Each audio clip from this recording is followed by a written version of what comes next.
Picasso. Benvingudes Malén i Reyes, que porteu aquí unes quantes hores també. És un plaer avui presentar aquesta conferència perquè és una conferència que respon a un treball de fons del museu. És la presentació també d'una exposició del 1917 Picasso a Barcelona, que no deixa de ser la punta d'iceberg d'un projecte de recerca important que tant Reyes Jiménez, des del Departament de Conservació Preventiva i Restauració del Museu, i Malén Gual, des del seu Departament de Conservació de la Col·lecció, han portat a terme.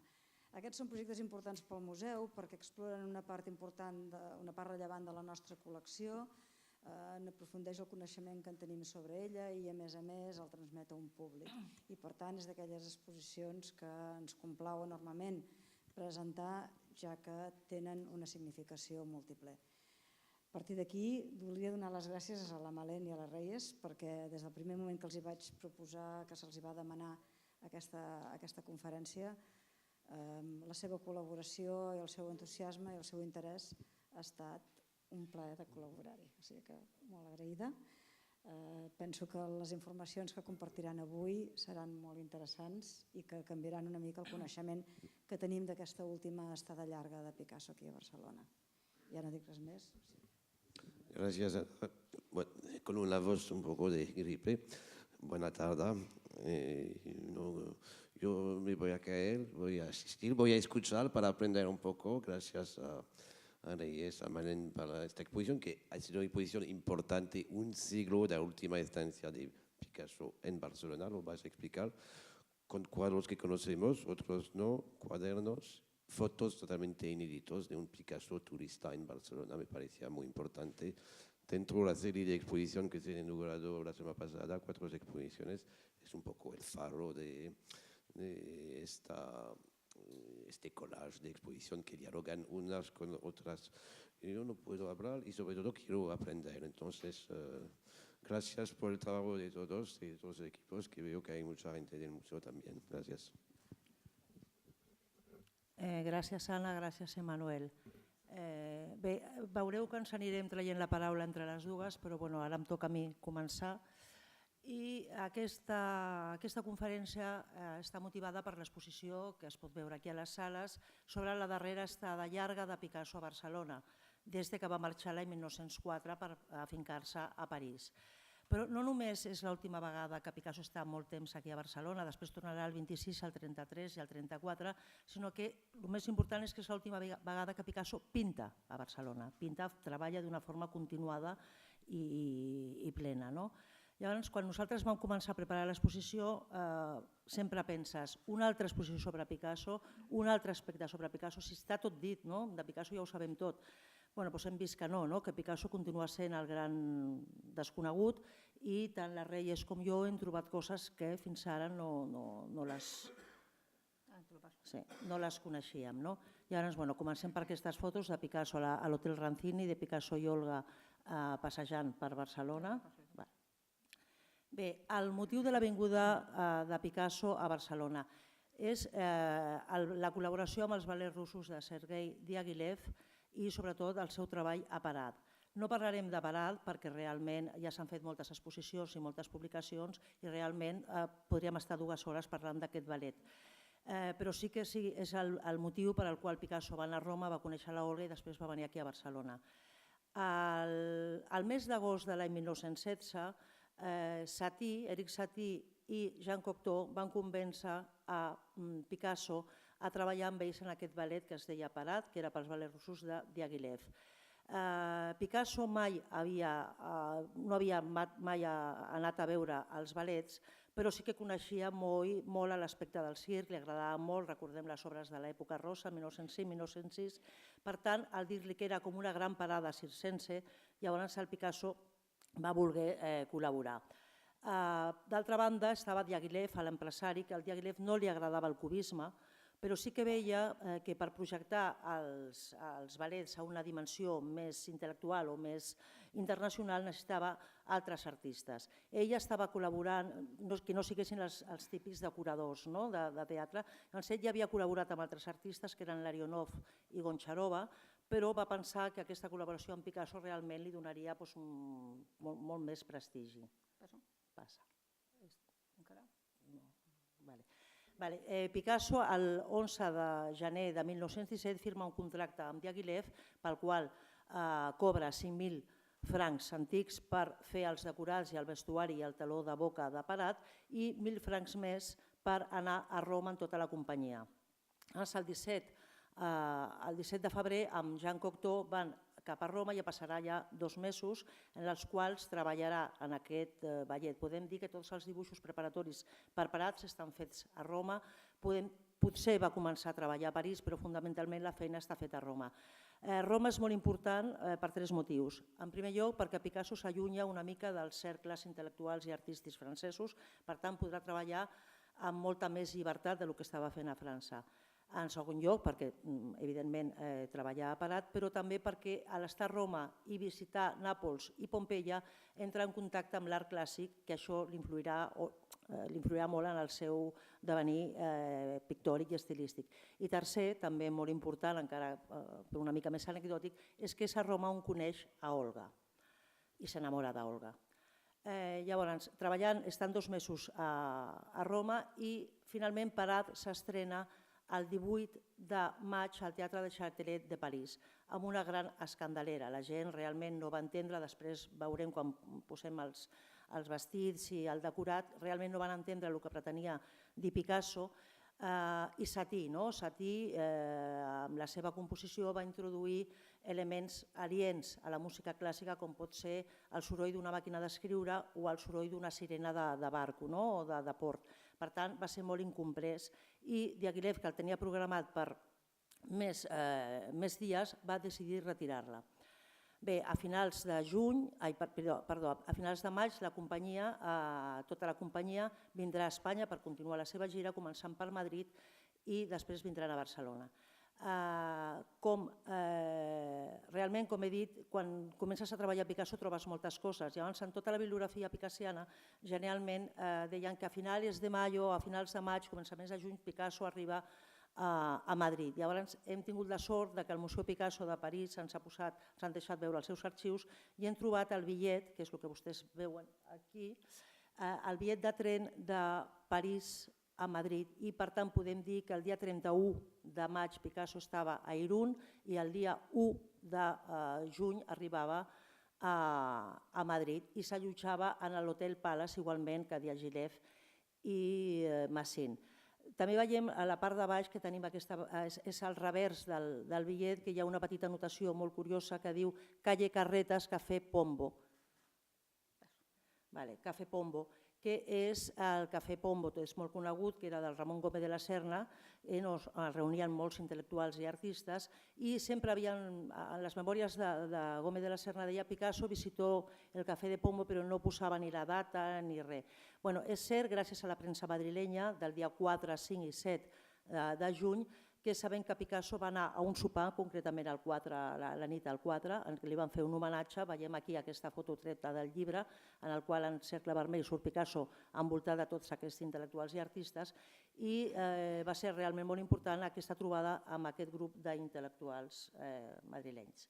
Bé, segons la premsa madrilenya també, després d'aquest sopar Picasso va venir a Barcelona.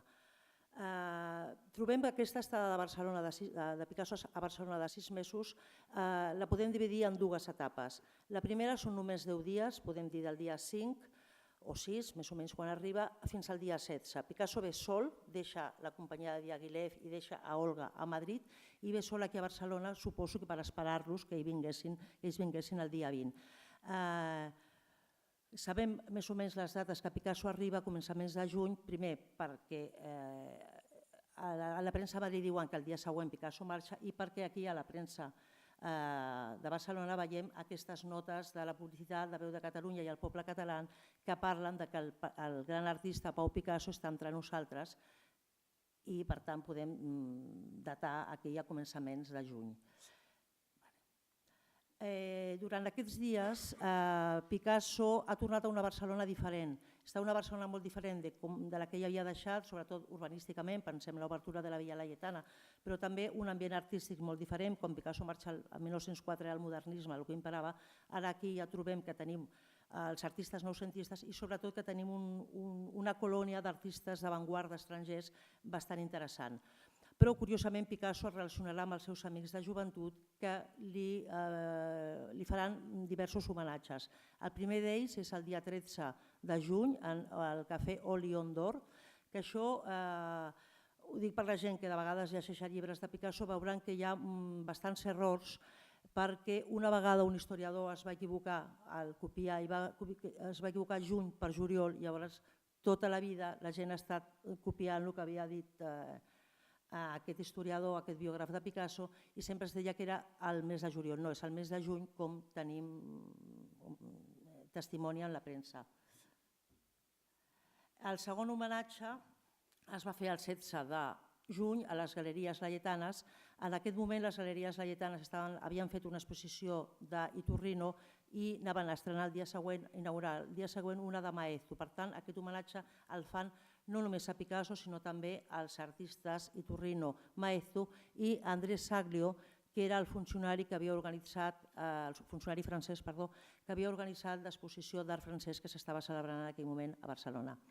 Amb motiu d'aquest homenatge, Santiago Segura, el propietari de les Galeries Laietanes, va decidir obrir un llibre d'honor on posar les firmes i veiem com Picasso és el que comença pràcticament i diu «Visca Catalunya i els meus amics». Picasso va estar aquests 10 dies únicament perquè Parat no estava previst de presentar a Madrid, però gràcies a les intercessions del rei Alfonso XIII, que era un gran amant del ballet i un gran protector dels ballets russos de Diaghilev, va insistir que volia veure Parat perquè era aquest ballet tan escandalós que ha fet un espanyol. Llavors ja Olga i Diaghilev envien uns telegrames a Picasso perquè torni a París perquè el rei Alfonso XIII el vol conèixer. Llavors Picasso ràpidament torna a Madrid i el dia 16, després d'aquest homenatge, se'n va agafar el tren i se'n va una altra vegada a Madrid i el dia 17 ja torna a estar inscrit en una habitació a l'Hotel Palace.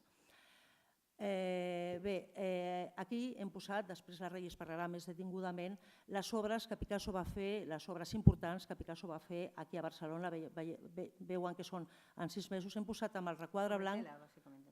Són les teles, sí, bàsicament les teles.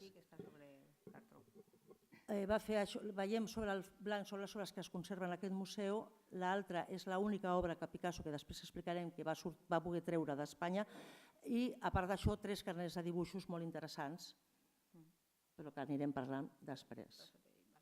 Bueno, em toca a mi parlar. Jo abans de parlar de les característiques tècniques d'aquesta col·lecció, m'agradaria parlar una mica, ubicar-nos en l'entorn que va trobar Picasso aquí l'any 17. Picasso no tenia un taller propi a Barcelona, cosa que no li passava a París, i això influeix molt en com són aquestes pintures, perquè aquestes obres són com són. Sembla una perogrullada, però és així. Picasso no té taller propi, pintarà algunes pintures que veurem ara, alguna pintura en el taller del seu amic Padilla, Martínez Padilla, és a dir, ocupa espais privats i ocupa també espais públics com l'Hotel Ranzini, on ara veurem que pinta també allà. El fet de no tenir un taller és no tenir una cuina, això que els artistes diuen la cuina de l'artista, és a dir, no té un espai de creació on s'acumulen les seves pintures anteriors, les teles velles, objectes, records, etc. I això jo penso que és molt important en aquesta col·lecció d'obres del 17, perquè totes les teles són noves, són portades directament del magatzem de pintura i per tant són teles bastant simples d'estructura, no tenen res a veure amb altres períodes de Picasso. I això per mi és el fet de no tenir un espai per ell. Ai, perdona, que no s'escolta? Perdó. El fet de no tenir un espai per ell. Però el fet de no experimentar amb la matèria, és a dir, no fa uns collars complicats, ni fa experimentacions amb materials estranys, no experimenta en la matèria, però sí experimenta en com aplicar la matèria en aquesta col·lecció. I de fet tenim obres, algunes amb problemes de conservació que s'apropen molt als problemes de l'art contemporani, és a dir, des de les preparacions a la vista, no fa servir vernís, des de les obres totalment mates, etc. El resultat és aquesta col·lecció tan heterogènia, com podem veure, on tenim obres que van des del classicisme, naturalisme, fins al postcubisme. Per altra banda, recordem que ve d'Itàlia, com ha dit la Malén, ve de treballar en el món de l'escenografia, i això també per mi és un factor que determina moltes de les obres, o pràcticament totes les obres que fa aquí. El fet de venir de treballar al món de l'escenografia, on, com podem imaginar, aquest teló que medeix 10 per 17 metres aproximadament, no ha fet Picasso sol, ho ha fet amb ajudants, amb col·laboradors, amb escenògrafs. I aquesta idea de transferir part del procés creatiu a un altre que l'ajuda, que li passa la idea més gran, penso que és una idea que després transfereix aquí, tot i que les obres les fa ell. Ara ho veurem. Nosaltres hem fet un estudi científic bastant exhaustiu. Per una banda, no em detendré massa perquè tampoc és l'escenari, però hem fet anàlisis de materials per determinar tipologia de teixit, per exemple, si fa servir teles de lli o teles de cotó, que fa servir algunes, que després donaran molts problemes de conservació. Hem estudiat també petites mostres de color, fent després una estratigrafia, és a dir, una secció vertical de la imatge, que és el que tenen aquí a la seva esquerra, una vista microscòpica de tota una estratigrafia de colors. I per altra banda hem fet també estudis de superfície. S'ha fet una mena de mapejat de les obres, fent unes macrofotos d'aproximadament un centímetre quadrat, i aquestes macrofotos després es junten en un programa informàtic i el que podem fer és navegar per la imatge a macroimatge, és a dir, a visió augmentada. Això permet treballar comparant distintes tècniques, hem fet radiografies, hem fet infraroig, i jo ara en cada obra he posat un exemple perquè puguin veure una mica què dona aquest tipus d'analítiques. A baix és la pantalla de l'ordinador, tal com veuríem. Bé, de les obres que tenim al museu i totes les altres, generalment sabem que són fetes aquí a la 1917, però hem intentat aquesta vegada precisar quan estan fetes. Llavors, la primera obra que fa Picasso aquí a Barcelona és Dona Mantellina Fatma. Això, per tant, durant aquests 10 dies que està. Com ha dit la Reyes, ho fan al taller del seu amic Rafael Martínez Padilla, en el qual sovinteja bastant aquests mesos. Martínez Padilla era un pintor andalús que estava aquí, el coneixia a l'època de Quatre Gals i tenia el taller a dalt de les Rambles. Llavors hi ha aquesta nota de Vell i Nou del 15 de juny que diu que es troba a Barcelona el famós i discutidíssim artista Pau Ruiz Picasso i que està treballant en un interessant estudi de dona. Llavors, com Picasso no té taller i no té model, sabem que Picasso quan retrata persones i retrata dones generalment són les seves amants, les seves companyes. Llavors en aquest moment no té model perquè ha deixat a Olga a Madrid i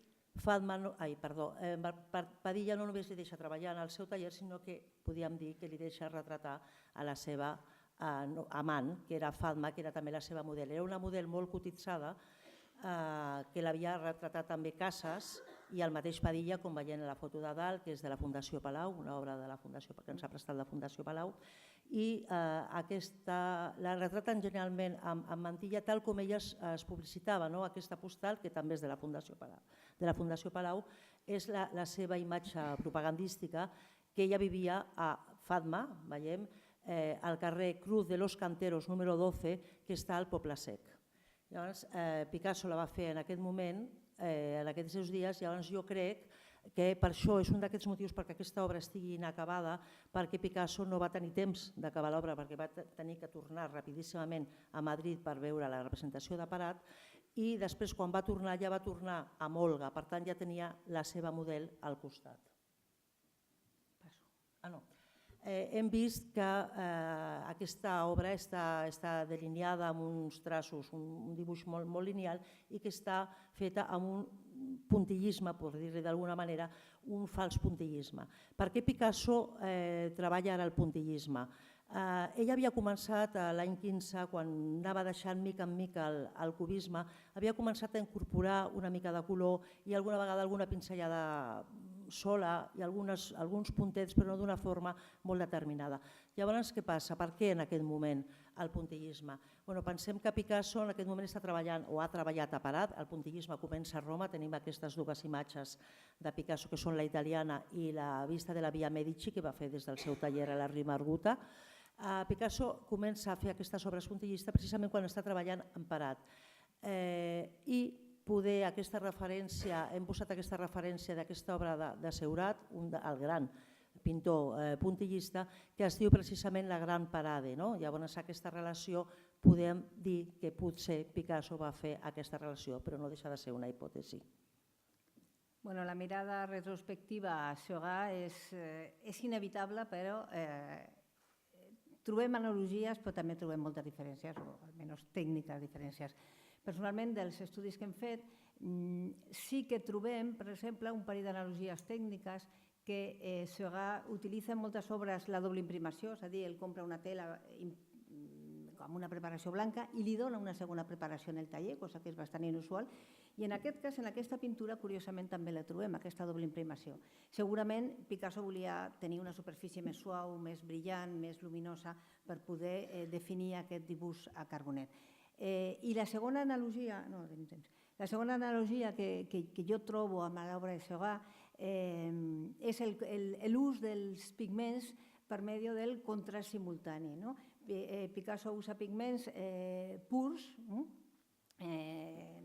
cromàticament molt purs, en aquest cas, i els aplica per lograr aquest clarobscur a través del contrast simultani. És a dir, la teoria que un color nosaltres el percibim en funció dels colors que l'envolten.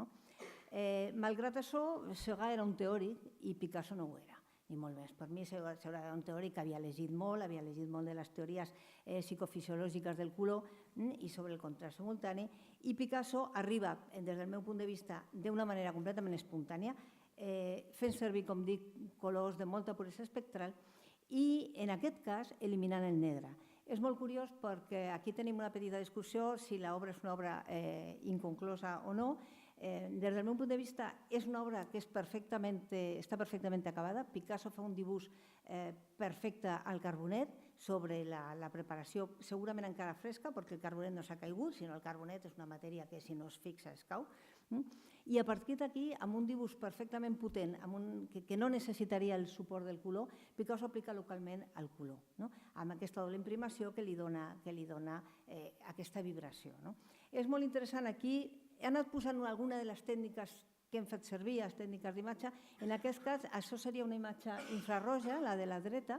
El que fa la fotografia infrarroja és que potencia tot el que són components de carbó. Per tant, el carbonet que té la imatge, el que tenim és una imatge que passa a segon termini el que serien els colors i potencia el dibuix. I com poden veure a la dreta, aquesta obra s'aguanta perfectament sense la necessitat del color. Té un dibuix realment molt potent. La segona cosa que deia és que el fa servir pigments espectralment molt purs i aquí es veu la comparativa entre la macrofotografia infrarroja i la macrofotografia en color, com realment a sota hi ha un dibuix perfectament delineat. I com a última característica, així molt ràpida, és que en aquesta obra Picasso elimina la pintura negra. El negre ho fa servir en el carbonet i tots els altres tons, o sigui, els valors més oscurs, els aconsegueix amb una pintura blava fosca. Ja molt ràpidament, també les estratigrafies són molt simples. Per què? Perquè és una obra pintada per petites pinzellades sobreposades sense diverses capes de color. I per tant, quan agafem una petita mostra del vermell o del verd o del groc, el que veiem és el vermell i la capa de preparació a sota. És a dir, una estructura pictòrica molt simple. Bé, com hem dit, Picasso torna a Madrid per veure la representació de Parat, però el dia 20 de juny torna a Barcelona, aquesta vegada amb tots els ballets i amb Olga inclosa. Els ballets russos a Barcelona, la primera etapa, perquè després tornaran al mes de novembre, com ja direm, la primera etapa dels ballets russos dura del 23 de juny al 30 de juny i tota la premsa d'aquí està bastant excitada per veure els ballets russos, que sí que havien estat a Espanya l'any anterior, però era la primera vegada que es presentaven a Barcelona. I estan realment molt excitats per veure el ballet cubista de Picasso, que es quedaran sense veure aquesta vegada perquè Diaghilev, després de l'escàndol de París i després de l'escàndol de Madrid del dia 19, decideix treure aquesta obra del repartiment. Llavors, creiem que aquesta és la segona obra que Picasso fa aquí a Barcelona, l'Arlequí Leonid Massin. Per què ho creiem? Per diverses coses. En primer lloc, perquè dels 3 carnets de dibuixos que Picasso fa i treballa aquí a Barcelona, en el primer carnet és un carnet d'enquadernació italiana, per tant probablement el Picasso ja el portava d'Itàlia i hi ha molts arlequins molt semblants en aquest. En segon lloc, perquè en l'àlbum de firmes que hem vist abans de les Galeries Laietana havia, perquè ha desaparegut abans d'arribar, és una donació que es va fer al MNAC, abans d'arribar al MNAC ja havia desaparegut aquest dibuix, però es conservava una imatge d'alguna forma, una fotografia. És un arlequí vestit com aquest, també amb aquesta mateixa posició i per tant també el podem posar en el mes de juny. I en tercer lloc perquè Massin era el segon ballarí de la companyia, era el segon coreògraf de la companyia, perquè el primer era el famós Nijinsky. Però Nijinsky, el dia 26 de juny, surt a la premsa catalana, a la premsa de Barcelona, què passa amb Nijinsky, que no apareix en la programació d'aquí a Barcelona, i és que Nijinsky en aquest moment va trencar relacions personals i professionals amb Diaghilev. Per tant, Massin, que era el el segon ballarí, passa a ser el primer ballarí. Per tant, ja ve a mereixer una obra tan important. Veiem aquí, tenim les obres aquestes que surten en el carnet de dibuix, l'obra desapareguda del carnet de les Galeries Laietana, un estudi de cap d'Arlequín que després la Reyes tornarà a parlar, i tenim a la dreta aquest retrat de Massin fet per Delaunay. Això és de l'any següent, de l'any 18, fet a Sitges per Delaunay. Això jo he volgut incloure i està a l'exposició perquè, com molts saben, Delaunay, Robert i Sonia Delaunay, van estar a Barcelona una temporada a l'any 17, coincideixen amb Picasso al mes de juny. Hi ha una famosa carta de Robert Delaunay a Albert Gles dient «Me he encontrado al bribón de Picasso», i després sabem que estan també al mes de novembre quan s'estrenarà, quan realment sí que es representarà a Parade, perquè Sonia Delaunay en les seves memòries diu que la revolució russa d'octubre els van trobar a plenes Rambles i van anar a veure l'obra Parade, que van criticar d'una forma molt dura. I Delaunay, juntament amb Picabia, en aquest moment estaven criticant a Picasso per el seu retorn a aquest academicisme, ells diuen exactament el retorn a l'Escola de Belles Arts. Bé, això Picasso feia l'any 17 i podem veure que l'any 18 Delaunay també ha tornat a l'Escola de Belles Arts. Efectivament, Picasso, que havia trencat amb la tradició, amb les Demoiselles d'Avignon el 1907, a la Segona Guerra Mundial, al final de la Guerra Mundial, recupera aquesta tradició de la que s'havia desvinculat i aquí realment veiem, passo un moment, com retrata a Massin realment com una pintura mural del 400. Sembla una mena de príncep del Renaixement, on Picasso fa una pintura preciosista, aquesta macrofotografia es veu perfectament com delinea la fisonomia perfectament, fa les carnacions d'una manera completament classicista. És una obra que quan estudiem la seva placa radiogràfica, que és la que tenen vostès a la seva esquerra, es veu perfectament com treballa d'una manera completament diferent a la Fatma, tot i que són obres totes elles molt connectades, les obres de 1917, tècnicament totes tenen connexions, o per materials, o per suport, o per tipologia de teixit. En aquest cas no té res a veure amb aquestes estructures que deia jo molt simples, de pinzellada molt curta, sinó que aquí ha treballat com una mena d'aguada per capes pictòriques molt fines, molt suaus, amb tons molt pastel. Això és la placa radiogràfica, el que dona és els elements, quan Picasso fa servir pigments que tenen un alt contingut en plom o en pigments o materials d'alt pes molecular. En aquest cas, tots aquests perfils blancs són els realces que ell fa amb blanc de plom i que acaben de construir la figura. És molt divertit perquè analitzant la figura es veu perfectament com primer pinta la cara i les mans, com si primer pintés la figura i després li posa el vestit. Aquesta pintura, que pensem que és un dibuix, una pintura preparatòria, un estudi preparatori per l'Arlequí, si van a veure l'exposició, la veuran en l'estat de la dreta. Malauradament no és un problema de conservació, per mala conservació o per mala manipulació. Aquest estudi preparatori ha tingut un problema de deteriorament endogen, un problema que ve directament dels pigments que ha fet servir. Ha fet servir molt blanc de plom, el blanc de plom s'acaba transformant en un sulfur de plom per l'acidesa de l'ambient i per la cartolina. En aquest cas, és una obra que per tenir una idea de com Picasso la va pintar, l'última foto que tenim, la més antiga, és una foto de l'any 49, que és el que es dona una mica la idea de Picasso què va fer per fer aquest estudi d'Arlequí.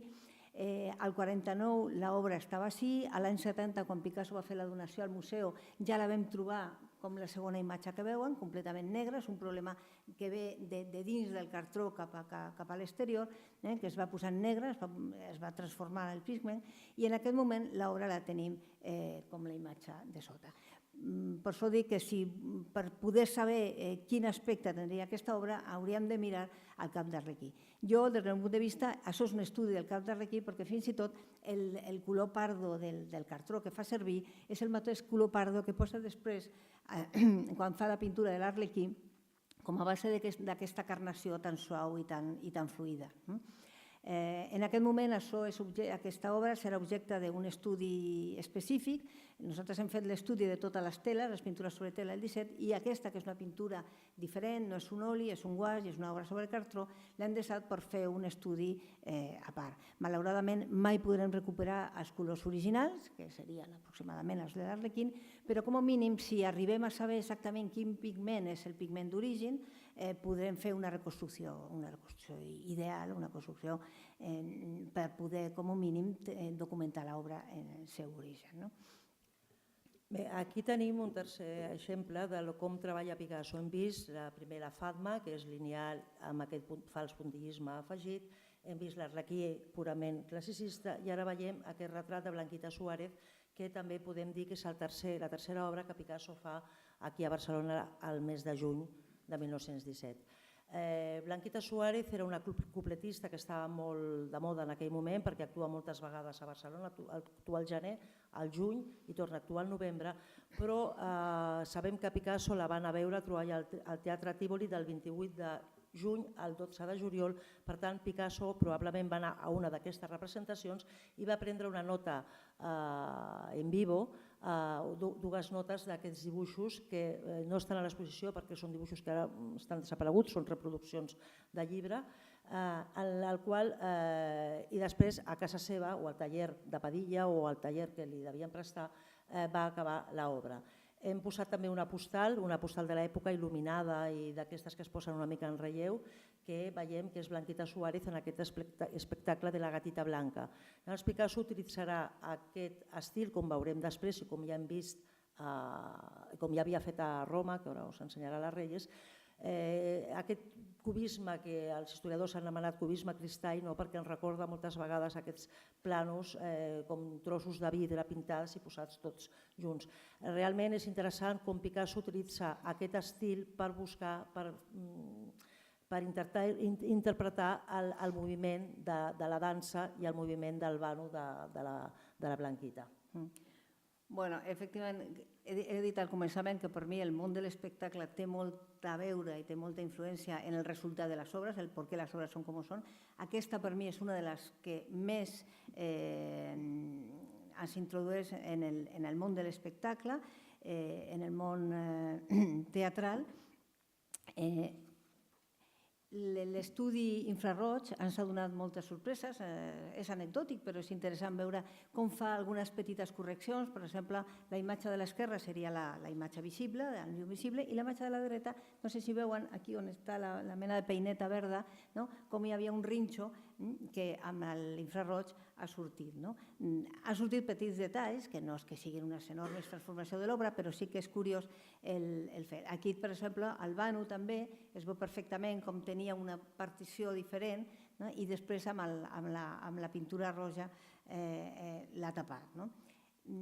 Per mi és una obra que també m'indica moltes coses, m'indica que ve de treballar en col·laboració, i perquè quan veiem les imatges en llum rasant Es veu perfectament com no té res a veure. Aquesta pintura no és una pintura gestual, no és una pintura com la Fatma, de pinzellada suelta, pictòrica, etc. És una pintura que podria ser feta per un altre, és a dir, que Picasso hagués donat indicacions perquè un altre la pintés, perquè realment sembla que està pintada en plantilla. No sé si s'aprecia bé en les fotos, però sembla que està pintada en plantilla.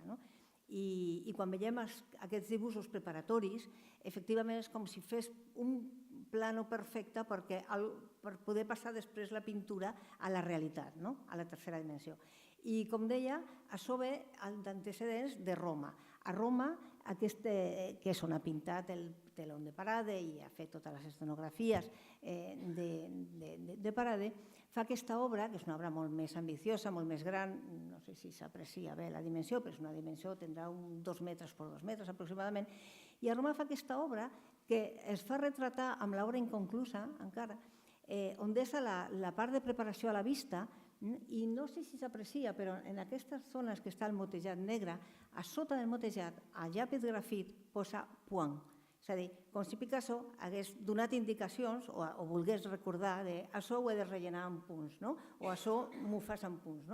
I de fet es retrata al davant d'aquesta obra, amb Stravinsky, entre altres, quan encara aquestes zones motejades no estaven motejades. Això jo ho poso de manera anecdòtica, però sí que després s'entén molt, quan es veu la Blanquita Suárez i altres obres que veurem ara, s'entén molt d'on ve d'aquesta idea de plans que s'acaben trobant. Bé, aquestes obres creiem que les va fer al mes de juny o començaments de juliol, però queden molts mesos aquí a Barcelona. Picasso i Olga, que havien vingut amb els ballets, ara es deslligaran dels ballets i aquest és el motiu d'aquesta gran estada de Picasso fins al mes de novembre. El 4 de juliol, la companyia dels ballets russos decideix continuar la seva gira per Sud-amèrica i Olga decideix quedar-se a Barcelona. Pensem que Olga era una persona d'una formació molt burgesa, molt ortodoxa, per tant, aquí podríem dir que mantenien les formes. Olga s'allotjava a l'Hotel Rancini, igual que la resta de la companyia, però es quedarà tots aquests mesos a l'Hotel Rancini, que està al passeig de Colón, i Picasso es queda a la casa familiar al carrer de la Mercè, just al darrere, on ara és la plaça de la Mercè, que ha desaparegut. Llavors, per què Picasso i Olga es queden tant temps a Barcelona? Picasso, amb tota la seva correspondència amb Apollinaire, amb Cocteau, amb Stravinsky, amb tots els seus amics del moment, diu que té ganes de tornar a París, però el problema radica amb Olga. Olga estem en guerra, Olga era russa, estava viatjant amb una companyia de dansa russa i tenien un visat conjunt per tota la companyia. Llavors, quan la companyia dels ballets russos marxa a Sud-amèrica i aquí es queden a Espanya només Diaghilev i Massin per buscar inspiració a les danses espanyoles per al següent ballet que faran de col·laboració amb Picasso, que és Quadro Flamenco, Picasso i Olga es queden a Barcelona. Per tant, ella perd aquest visat i no pot tornar a França. Llavors Picasso mobilitza tots els seus amics aquí a Barcelona, per exemple, el pintor Humbert aquí a Barcelona i Cert també, i també els seus amics francesos, Cocteau, Valentin Gros, Laguejan, Paul Porel, tota una sèrie de gent per aconseguir aquests papers per a Olga. Amb tanta mala pata per ells i tanta bona sort per nosaltres que Paul Porel, que era el que ja tenia pràcticament els papers, mor a final de juliol. Per tant, una d'aquestes cartes, Cocteau li comunica, malauradament, Porel ha mort, hem de començar una altra vegada tot el procés. Dic bona sort perquè així es quedaran les obres aquí a Barcelona, com després explicarem. Bé, Picasso es queda aquí a Barcelona i treballarà molt, com després veurem, però també Picasso pensem que està enamorat, està festejant i en aquest moment vol ensenyar Barcelona a la seva promesa, vol ensenyar Barcelona a la Barcelona que el coneix i la que no coneix a Olga. Aquí veiem aquestes fotos, excepte la de Picasso al davant del Monument a Colón, que ja es va exposar a l'exposició d'Olga d'aquest any a París. Les altres són fotos inèdites. Veiem que està Olga a les Rambles, Picasso al Monument de Colón i Picasso també una mica és la Barcelona desapareguda, perquè és el passeig de Colón davant d'aquest edifici que ara és on està el govern militar, que en aquell moment era un mercat un mercat ballat i que abans havia sigut un convent, el convent de frares menors, que estava allà. Per tant, també podem veure la Barcelona desconeguda gràcies a aquestes fotos que quasi sempre les feia Olga. Quan és Picasso el que surt, estan fetes per Olga, quan és Olga, estan fetes per Picasso. I Picasso també va haver una cosa que ell pràcticament no coneixia, que és el Tibidabo, la muntanya del Tibidabo, que és quan s'ha començat a construir la Basílica del Sagrat Cor del Tibidabo i el gran restaurant del Tibidabo. Això va ser molt divertit quan estava a París perquè realment hi havia aquestes fotos i no les tenien, el Museu Picasso a París no les tenien localitzades, no les tenien datades més o menys pensaven, però no sabien el que era. I realment, mirant, vam trobar aquesta vella antiga postal del gran restaurant i cafè de Tibidabo que estava pagat, en aquell moment estava enganxat a la Basílica del Sagrat Cor. Probablement Picasso va anar, probablement no, segur, Picasso va anar a un sopar que es va fer a aquest gran restaurant del Tibidabo el dia 7 de juliol quan s'acaba l'exposició d'art francès i els artistes espanyols, catalans, fan un homenatge als artistes francesos i primer fan el sopar en el gran restaurant del Tibidabo i després continuen la festa a les Galeries Laietana. Això sempre als historiadors ens ha donat, ens ha inquietat perquè trobàvem notícies contradictòries, el gran sopar al Tibidabo i el gran sopar a les Galeries Laietana. Al final hem pogut lligar tota la premsa, hem vist que van començar el sopar relativament d'hora al Tibidabo i després van baixar tots a les Galeries Laietana i van acabar la festa a altes hores de la matinada, com diu la premsa local. A part de Picasso, una altra cosa que no hem posat aquí la imatge però que sí que poder l'han vist a la premsa perquè ha tingut molt de ressò és que vam descobrir que Picasso va fer una petita escapada el dia 14 de juliol a Comarruga, amb Olga, i va anar a l'hotel balneario Miramar de Comarruga. Llavors és molt divertit perquè té la factura i explica que van anar en tren fins a Comarruga, fins al Vendrell, i allà van agafar la tartana per anar fins a Comarruga. Però a part de totes aquestes escapades i aquest fer de turisme, Picasso treballa, com bé indica, a una carta que escriu el dia 28 de novembre a Gertrude Stein i després una altra el 8 de gener, dient-li que treballa, és molt llarga però el que ens espera, el que ens volem nosaltres és jo a Espanya he treballat un poc o bastant, diu a l'altra carta, però he estat forçat de deixar les coses allà baix a causa de que no deixen entrar els quadros en França. Els veureu més tard. I a l'altra carta diu perquè es consideren objectes de luxe. Llavors, per això aquí hem volgut distingir els que estan requadrats en blanc són els que es van quedar a Barcelona, que són els que formen part de la nostra col·lecció a partir de l'any 1970, la famosa donació Picasso, i l'altre, és el retrat d'Olga Mantellina, és el que Picasso va poder treure juntament amb els 3 carnets de dibuix. Bé, Olga, com hem dit abans, Olga és la seva model per antonomàsia. Picasso sempre retrata les seves dones i el que té més proper. Llavors, ara veurem una sèrie de retrats d'Olga, una altra vegada amb aquesta proliferació d'estils, veiem una Olga molt clàssica, molt acadèmica, feta també com havia fet a Fama, amb mantellina, d'un més petit format, probablement fet a l'Hotel Rancini, no estem segurs, però hi ha moltes coses que indiquen que la va fer a l'Hotel Rancini. I també tenim un altre retrat d'Olga, que és una Olga molt més esquemàtica i molt més cubista, asseguda en un silló. Aquesta obra no sabíem, dubtàvem, pot ser Olga, pot ser no Olga, però realment comparant-la amb les obres que surten als quaderns de dibuix hem vist que sí que realment són retrats d'Olga tots dos. Que en el cas de les pintures, dels dibuixos de Picasso ajuden molt a entendre les pintures, i aquí, per exemple, en aquesta obra, no sé si vos comenta tu alguna cosa, d'Ombra Assegut es veu perfectament. De fet, ell fa 2 o 3 anys que està fent aquest tipus de dibuix. Jo vaig trobar l'altre dia una frase que deia que a l'any 8 Picasso li diu al seu amic Juli González, l'escultor, que tallant i ajuntant les plans de les pintures es trobava en presència d'una escultura, i això defineix molt. Per això deia jo aquesta cosa de no tenir un estudi i treballar de tal manera. I una mica més tard, l'any 12, tornava a afirmar que un quadre devia mostrar els objectes amb tal plasticitat que un enginyer els pogués executar en 3 dimensions. És una mica aquesta idea, et dono el carnet i tu m'ho muntes.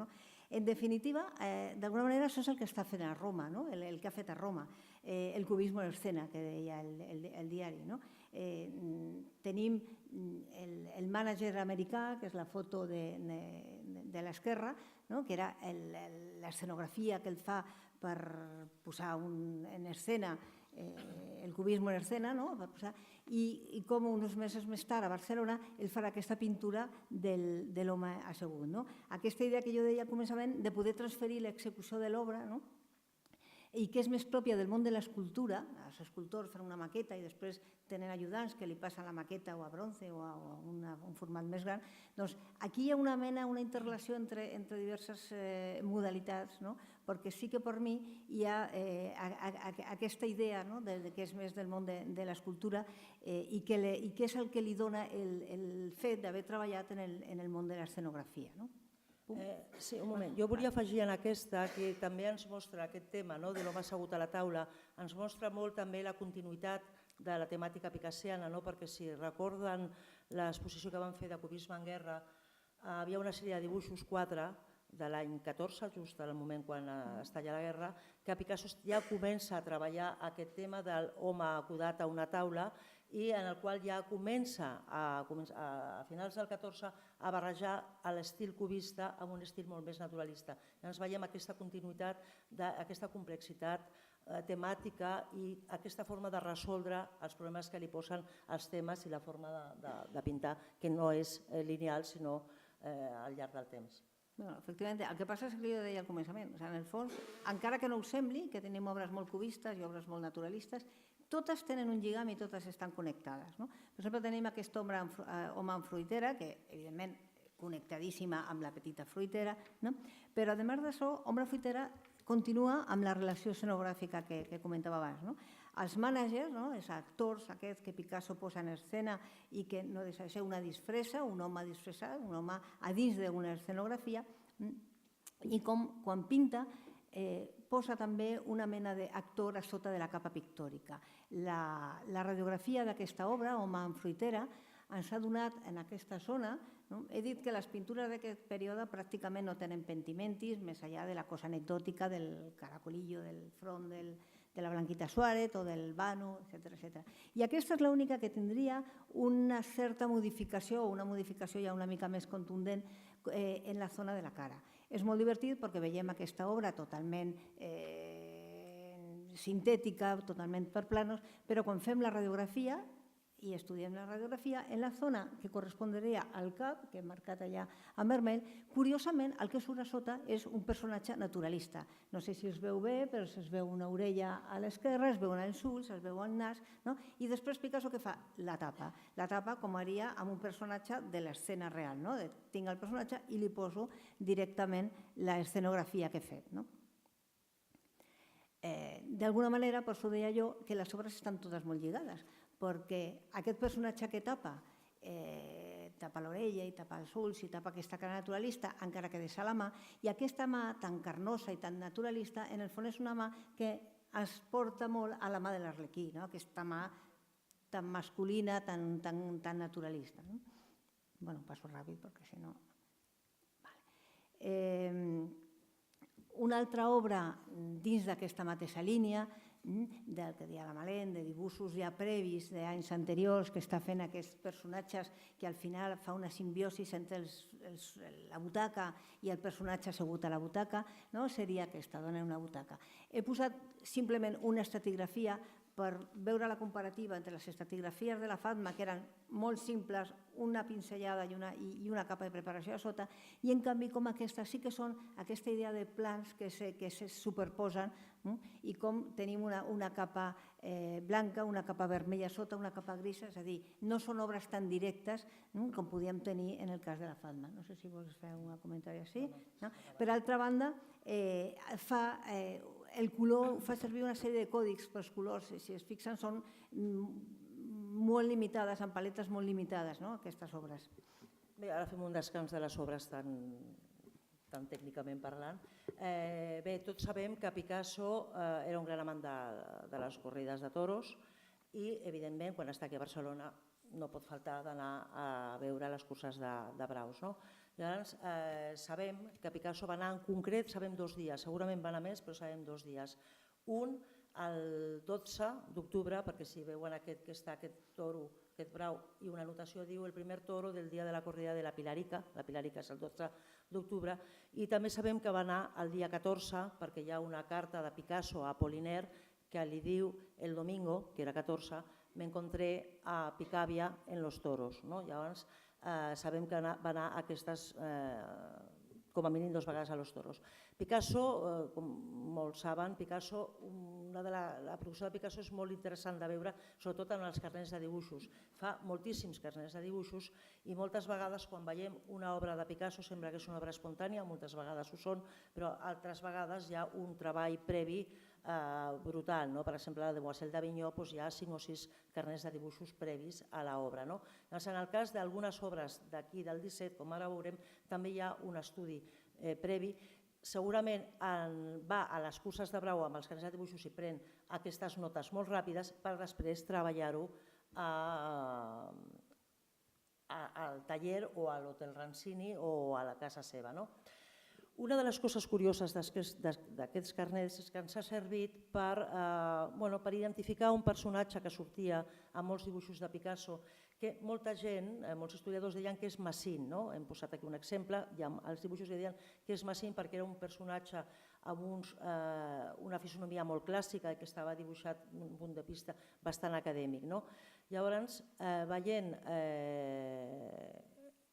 aquests dibuixos hem vist que aquest personatge, aquesta cara, no és una cara de Massin, sinó que és una cara de Massin que es va transfigurant en la cara d'aquest novillero, d'aquest torero que actuava el dia 14 i que es deia Camarà i que realment Picasso es va quedar prendat, li va agradar molt aquesta persona. Fins a tal punt que, com saben, Picasso guardava moltes coses, va guardar aquest cartell de la corrida del dia 14 que diu Zarco, Hipólito i Camarà. El va guardar tota la vida i hem pogut veure que aquest Camarà li va influir per fer aquest dibuix. Picasso, això és un carnet de dibuix, fa 4 o 5 dibuixos d'aquests que és una natura morta sobre una taula davant d'una finestra, com després farà sobretot l'any 1919, però ja comença a fer-ho aquí a Barcelona l'any 1917, i en aquests cartells, en aquests dibuixos surt una mena de cartell que diu, si anem a l'anterior, un moment, a l'anterior. I que desastre, com se hace? A l'anterior veiem que un diu a Plaza de Toros i l'altre deia Camarà. Llavors, Camarà no sabíem el que era fins que vam trobar aquest, no sabíem què era, càmera, no sabíem el que era, fins que vam trobar aquest petit cartell guardat per Picasso tota la vida. Llavors, Càmera és Camarà, que és aquest novillero que després es farà molt famós, això és anecdòtic perquè va ser l'apoderat de Manolete. Llavors, Picasso va prendre aquests dibuixos de la part de baix, són del mateix carnet que hem vist, a dalt, per tant, Picasso prenia els apunts quan estava a les Arenes o a la Monumental, el dia 14 a les Arenes en concret, i...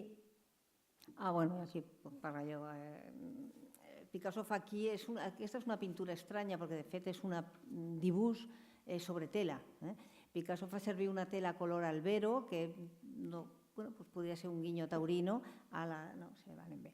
I fa aquest dibuix tan precís i tan semblant als dibuixos preparatoris dels carnets que no acaba de colorejar. No sabem si realment havia una voluntat de fer un dibuix en una tela o havia una voluntat després de posar-hi color, potser en la línia del Fatma, fent un dibuix ben precís i després colorejar puntualment.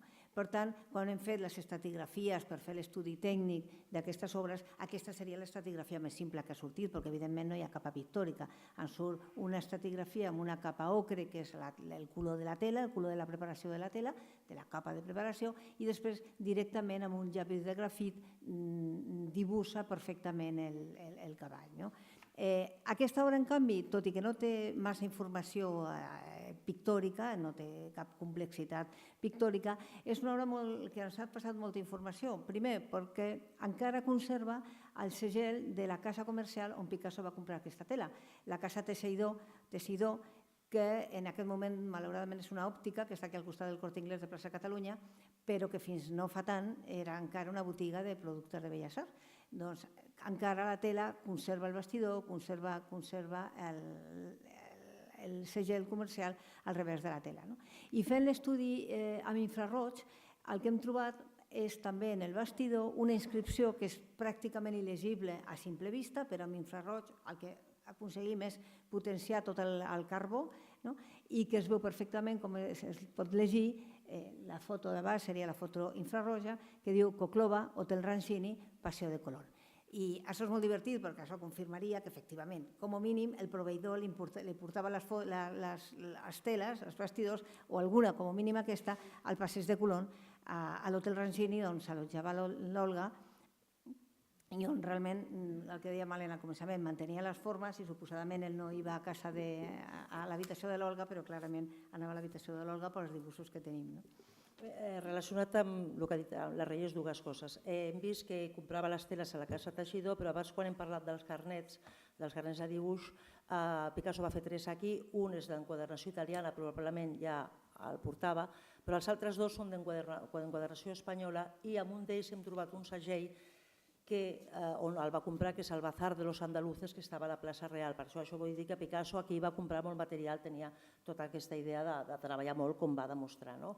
I en segon lloc, el que ja diu de l'Hotel Rancini, tenim el testimoni d'Ernest Saint-Sermet. Ernest Saint-Sermet era el director d'orquestra dels ballets russos de Diaghilev i a les seves memòries ens ajuda molt a datar l'última hora de la qual parlarem, de la nostra col·lecció, que és el Passeig de Colom. Saint-Sermet diu que la segunda vez que estuvimos en Barcelona, per tant, no és al juny, és al novembre, la companyia després de Sud-amèrica torna a Barcelona i s'estaran també faran una sèrie de representacions y es tornan a posar al Hotel Rancini. Me dice, me instaló en el Hotel Rancini donde estaba Olga y Picasso venía muy a menudo en la segunda vez, en la segunda estancia. Llavors, diu que li va fer el seu dibuix, que és aquest, que tenim aquí, que s'ha retratat en Sermet, i que també en Sermet diu que va ser en aquest moment, en la segunda estància, per tant, al mes de novembre, quan va fer aquest meravellós paisatge de Barcelona pintado con unos colores muy luminosos, puntillistes, impressionistes, diu en Sermet. Llavors, per això hem pogut datar aquesta obra cap a finals d'octubre, començaments de novembre. Si veuen l'exposició, hi ha una sèrie de fotos que són Picasso i Olga a una habitació, probablement la d'Olga, de l'Hotel Rancini, però estan mirant a l'altra direcció. En canvi, aquests dibuixos d'un carnet, que es pot veure a la reproducció digital també a l'exposició, veiem que Olga ja està enfocada mirant el passeig de Colom, però en canvi amb una perspectiva normal, és la perspectiva tal com seria des del balcó, però en canvi veiem que les perspectives de la pintura són absolutament caòtiques i diferents. Veiem que és una pintura que engloba tots els estils del moment, tenim aquesta bandera espanyola hiperrealista, tenim el fons puntillista com pot ser la Fatma o podríem dir impressionista, postimpressionista, tenim una composició cubista, aquesta forma d'introduir els vaixells que estan en el port de Barcelona, introduir-los en el mirall de les finestres i també veiem com es veu el mar i Colom i el Morrot de Montjuïc i la casa del costat en el mateix moment que el mar. Això és impossible, no? Això és una llicència que fa Picasso, que és com si agafés tot el que té al costat i ho belluga de lloc per poder-ho representar. Sí, fa una perspectiva forçada com estava fent en tants i tants dibuixos de les escenografies, el portar a primer terme algunes perspectives, en aquest cas el que diu la Malena, aquests elements que barreja, sobretot recursos molt escenogràfics. Com detall, perquè teníem una hora i l'hem respectat, aquesta obra també, dins d'aquestes perspectives forçades, jo penso que encara era més forçada la visió del balcó, perquè la macrofotografia d'aquesta zona de la pintura, de la zona del requadre vermell, a sota de la capa pictòrica grisa es veu pintura vermella igual que la bandera. És a dir, segurament ell havia fet en un primer moment una perspectiva encara més forçada, més teatral, i després la va corregir i la va tapar. Són els pocs detalls d'aquesta col·lecció que realment hi ha capes pictòriques sobrepuestes. I no sé si vols acabar ja. Bé, realment per acabar farem unes petites notes biogràfiques. Realment aquesta segona estada dels ballets russos a Barcelona sí que s'estrena parat, s'estrena concretament el 10 de novembre, per tant demà farà 100 anys d'aquesta presentació aquí a Barcelona. Realment, com havia passat, no teníem que ser menys aquí els catalans, com havia passat a París i com havia passat a Madrid, a Barcelona també és un gran escàndol, la gent no entén res, hi ha unes crítiques ferotges a la premsa i si vostès volen venir demà fem una presentació del concert de Parat només per piano, però també una lectura teatral de totes les crítiques que van sortir en aquell moment a la premsa, que realment eren pràcticament, quasi totes, eren devastadores. Deixaven Parat com una broma de mal gust, deixaven fatal a Picasso, als ballarins i a Satie. Llavors, demà farem aquesta representació, però realment les crítiques eren... Pensem que s'estava fent a Barcelona a 1917. A 1917, realment van arribar a trencar les butaques del Liceu. Llavors, bé, la temporada dels ballets russos a Barcelona, la segona temporada, acaba el dia 18 de novembre i coincideix en què Olga, per fi, té els papers. Olga ha anat un parell de vegades, segons els papers que conserva la policia francesa, ha anat una vegada a Madrid per buscar papers, per presentar papers, però realment en aquest moment ja Valentín Gros, la futura Valentín Hugo, ja està tot arreglat, li diu a Picasso. Llavors ells podien haver marxat una mica abans, però es queden per veure les representacions dels ballets i van a Madrid, es tornen a allotjar al Palace, continuen mantenint les formes, perquè és molt curiós, Picasso conserva les dues factures de l'habitació d'Olga i l'habitació d'ell, són dues habitacions separades, contigües, per tant, mantenien les formes, i passen 10 dies a Madrid, en les quals es veu amb Falla, Manuel de Falla, amb el que col·laborarà, i es torna a veure amb Assin.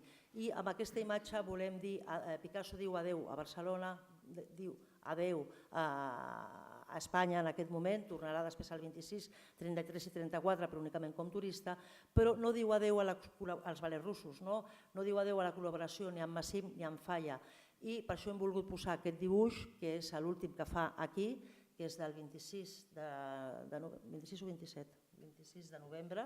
Picasso és l'últim dia que està aquí, el dia següent ja, segons el seu passaport, ja entra a França, i també aquesta targeta de Manuel de Falla perquè continuarà la col·laboració amb els ballets i amb el Manuel de Falla farà el Tricornio, el quadro flamenc, el Tricornio, que s'estrenarà l'any 1919. I amb això acabem la nostra... Una petita anècdota només, que és que m'ha venit al cap, el que diu la Malena, això de guardar les formes. A Diaghilev le anava dient, anava avisant a Picasso, de Picasso al tanto perquè amb les russes no es juga. El que surt amb una russa es casa amb una russa.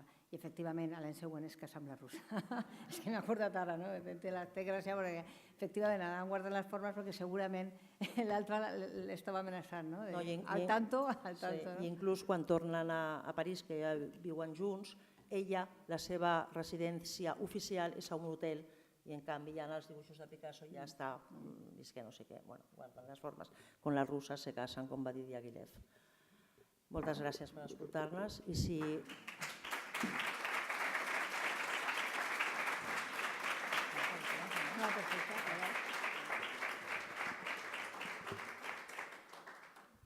I si volen alguna pregunta o comentari.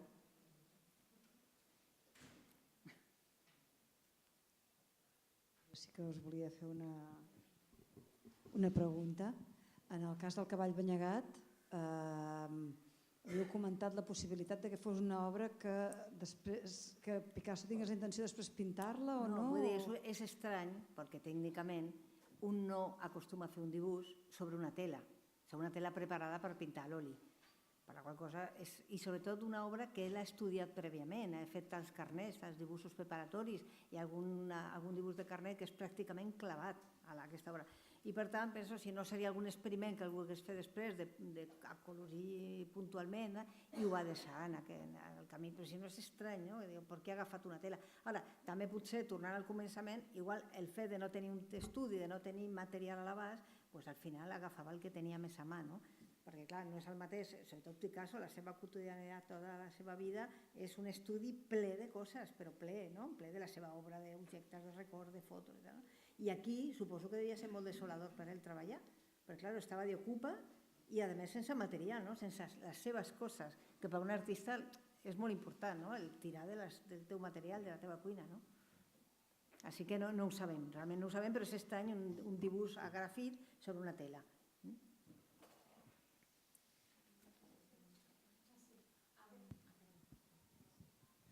Quantes vegades es fa llavors paràdia al Liceu? Només una única vegada? Una. Ja està. Sí, es fa una vegada a França i la retiren per aquesta escandalera, es fa una vegada a Madrid, aquesta vegada no la pensaven però perquè ho demana el rei, i es fa una vegada a Barcelona.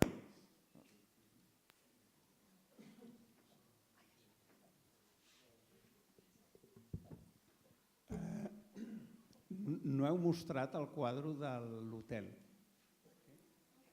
De l'hotel? Sí, és l'últim, el Paseo de Colón. Perdó. Miri, és aquest. Aquest és la finestra de l'hotel. El que passa, clar, evidentment, és una vista molt forçada, molt escenogràfica. I al fons es veu el mar, es veuen les veles dels vaixells, es veu les finestres aquestes venecianes que tenien que es veuen als dibuixos també.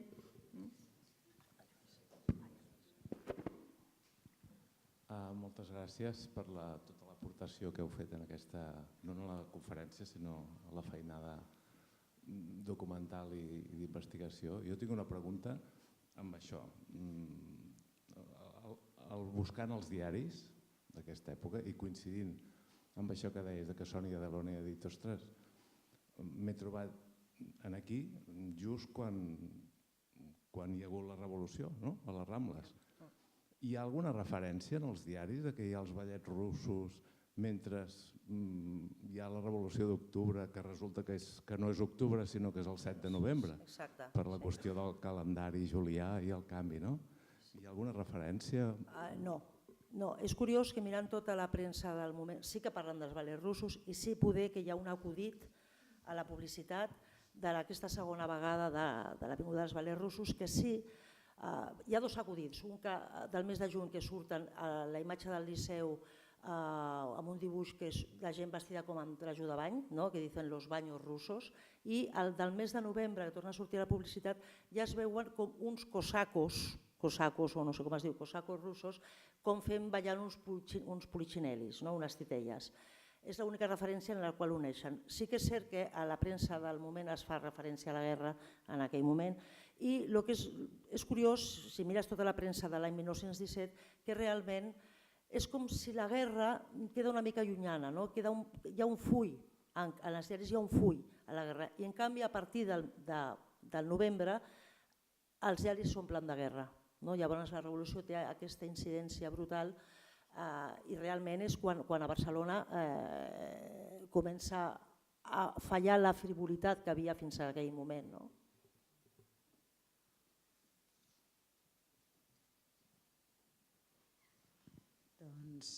Doncs si no hi ha més preguntes, moltes gràcies Malen, moltes gràcies Reyes per compartir tot el vostre coneixement.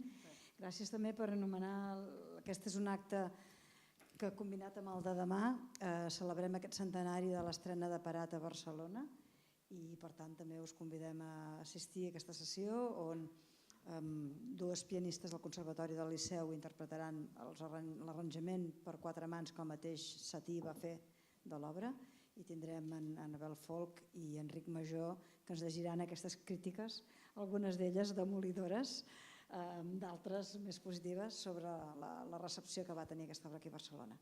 Moltes gràcies i bona nit.